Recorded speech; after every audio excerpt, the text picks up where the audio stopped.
உண்டு. என்னன்னா இந்த ஆடி மாதம்ங்கிறது சந்திர பகவானுக்கு உண்டான மாதம். இந்த ஆடி மாதத்துல அதான் வளர்பிறையில வரக்கூடிய அற்புதமான நட்சத்திரம் இன்னைக்கு மூல நட்சத்திரம். மூலத்துக்கு மேல பூராட நட்சத்திரம். திதிகளையும் பாத்தீங்கன்னா உயர்ந்த திதியான இன்னைக்கு ஏகாதசிக்கு மேல துவாதசி திதி.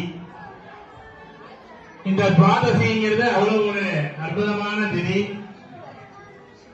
எல்லாத்துக்கும் மேல ஒரு சிறப்பு என்னன்னா ஆடி மாதத்தில் வரக்கூடிய கடைசி வெள்ளிக்கிழமை. இந்த வெள்ளிக்கிழமைக்கு பேரு சுக்கிரவாரம் அப்படின்னு சொல்லுவாங்க. ஒரு ஆடி வெள்ளியில சாதாரணமா நம்ம கோவிலுக்கு போறது ரொம்ப ரொம்ப சிறப்பு.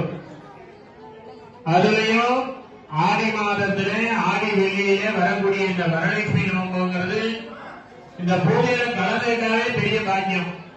எதுவும் நம்ம செய்யணும்னு கூட இல்லை. இந்த நாள்ல பூஜை வேலையில கோவில அந்த வழிபாடுகள் நடக்கும் பொழுது அந்த கோவில் ஆலயத்துல வளாகத்துக்குள்ள